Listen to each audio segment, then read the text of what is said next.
बिस्मिल्लाहिर्रहमानिर्रहीम, अस्सलाम वालेकुम। मैं हूं वफाक नज़ीर, आप देख रहे हैं उर्दू क्रॉनिकल। सबसे पहले कौमी असम्बली से ख़बर सामने आ रही है, उसकी डिटेल में आपके सामने रख देता हूं। उमर अयूब को अपोजिशन लीडर डिक्लेयर कर दिया गया है बाकायदा स्पीकर कौमी असम्बली की जानिब से। जो दरख्वास्त उनकी जमा करवाई गई थी स्पीकर कौमी असम्बली के पास, उसकी उन्होंने तस्दीक कर दी है और बाकायदा इसका नोटिफिकेशन भी जारी कर दिया गया। अगली खबर की तरफ बढ़ते हैं। पाकिस्तान तहरीक इंसाफ के लिए हालात थोड़े बेहतरी की तरफ आते हुए दिखाई दे रहे हैं। बेहतरी की तरफ इस सेंस में आते हुए दिखाई दे रहे हैं, गुज़िश्ता रोज़ तोशा खाना केस में इमरान खान और बुशरा बीबी की सज़ाएँ जो मुअत्तल की गई, फिर उसके बाद हालांकि एक्सपेक्टेड तो यही था कि ईद से पहले कोई ना कोई किसी न किसी केस में सज़ा तो सस्पेंड होनी ही थी। साइफ़र केस का ज़्यादा एक्सपेक्टेड था कि इसमें जो है वो सज़ा मुअत्तल हो सकती है, लेकिन उसमें अभी नहीं हुई। उसमें भी मामला आखिरी मराइल में, अभी ना सही ईद के बाद उसमें भी आगे चल के जो सज़ाएँ हैं वो मुअत्तल हो जाएगी, और जो बाकी भी केसेस हैं उनमें भी आगे चल कर सज़ाएँ मुअत्तल होनी है। ये बात मैं इसलिए कह रहा हूँ कि जिस वीक बेसिस के ऊपर केसेस के फैसले सुनाए गए, ना सिर्फ मैं बल्कि कोई भी आंख रखने वाला जो है वो इसका ईजीली तज्जिया कर सकता है कि 5 दिन में जिस तरह अफरा तफरी में इमरान खान के केसेस के फैसले सुनाए गए, तो आगे चल के इन्होंने सस्पेंड ही होना था। और जिस तरीके से कल इस्लामाबाद हाई कोर्ट ने जो है वो सज़ाओं को मुअत्तल किया और इमरान खान की रिहाई का हुक्म दिया। चूँकि इमरान खान अभी रिहा इसलिए नहीं हो सकते क्योंकि बाकी केसेस में भी उन्हें सज़ाएँ सुनाई गई हैं। जब तक वो सज़ाएँ मुअत्तल नहीं हो जाती, वब तक इमरान खान जो है वो जेल में उनको ठहरना होगा।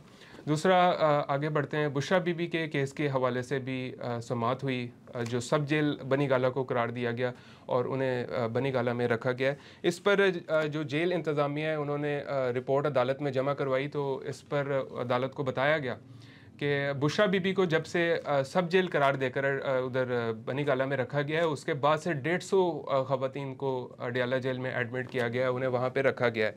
तो इस पर अदालत ने बड़ा बरहमी का इज़हार किया कि आप लोगों ने तो सब जेल उसको इसलिए करार दिया था कि अडियाला जेल में तो जगह ही नहीं थी, और उसके बाद अब आप कह रहे हैं कि जी 150 ख़वातीन को अडियाला जेल में एडमिट कर लिया गया। फिर उसके बाद अदालत ने जो है वो बुशरा बीबी की इमरान खान से मुलाकातों के बारे में पूछा, तो अदालत को बताया गया कि इमरान खान से बुशरा बीबी की मुलाकातें करवाई जा रही हैं। बाकायदा फैक्ट एंड फिगर्स अदालत को बताए गए, और साथ में ये भी बताया गया कि कब करवाई जा रही है। जब ये बताया गया कि तारीखों के दौरान इमरान खान से बुशरा बीबी की मुलाकात करवाई जा रही है, तो इस पर अदालत ने बड़ा भरमी का इज़हार किया कि ये क्या बात हुई। हालांकि होना तो ये चाहिए था कि प्राइवेसी में मुलाकात हो, जहाँ पे वो एक दूसरे से बात कर सकें, मामला को डिस्कस कर सकें, लेकिन ये आप क्या कर रहे हैं कि तारीखों के मौके पर इनकी मुलाकात करवा रहे हैं। तो इस पर अदालत ने जो है वो बरहमी का इज़हार करते हुए जो इंतज़ामिया है उसको ये हुक्म दिया है कि हर हफ्ते बुशरा बीबी की इमरान खान से मुलाकात करवाई जाए, और ईद से कबल भी उन्होंने मुलाकात का जो है वो ऑर्डर कर दिया कि इमरान खान से बुशरा बीबी की मुलाकात को करवाया जाए। फिर अगली खबर की तरफ बढ़ते हैं। गुज़िश्ता रोज़ अली अमीन गंडापुर की अडियाला जेल में तीसरी मुलाकात हुई इमरान खान से। 1.25 घंटे से 1.5 घंटे तक ये मुलाकात जेल में जारी रही। कोई उन्हें साइड पर नहीं उतारा गया, प्रोटोकॉल से सारी गाड़ियां उनके अंदर गईं और तसल्ली से जाके कॉन्फ्रेंस रूम में उनकी इमरान खान से 1.5 घंटे तक मुलाकात जारी रही। और ऐसे वक्त में जब तोशा खाना केस में इमरान खान की सज़ाएं मुअत्तल हुई हैं, पाकिस्तान तहरीक इंसाफ के लिए ये मुलाकात जो है वो काफ़ी मायने खेज रही होगी। और मैं अभी कबल अज़ वक्त जो है वो बात को एग्जैजरेट नहीं करना चाहता।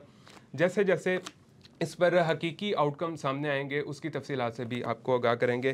फिर अगली खबर की तरफ बढ़ते हैं। पाकिस्तान तहरीक इंसाफ के जो रूपोश रहनुमा हैं उनका मंजर आम पर आने का जो सिलसिला है वो शुरू हो चुका है। हम्माद अज़हर जो है वो गुज़श्ता रोज़ सामने आए और 51 मुकदमात में उन्होंने ज़मानत ली अदालत से, और इस हवाले दहशत गर्दी के हवाले से ये उनके मुकदमात थे, और अदालत ने उन्हें 1 माह का वक्त दिया है कि मुतल्लिका अदालतों में जो है वो अपने केसेस के सिलसिले में आप पेश हो जाएँ। फिर इससे कबल जो है वो राजा बिशारत भी मंजर आम पर आ चुके हैं, असलम इकबाल पीछे रह चुके हैं। तो पाकिस्तान तहरीक इंसाफ की जो रूपोश की आदत है वो भी अब मंजर आम पर आना शुरू हो गई है।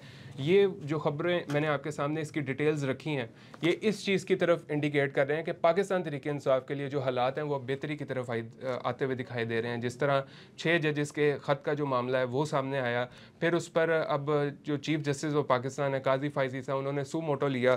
फिर इस्लामाबाद और जो लाहौर बार एसोसिएशन हैं इस पर उन्होंने जो है वो बड़ा स्ट्रॉन्ग रद्द-ए-अमल दिया।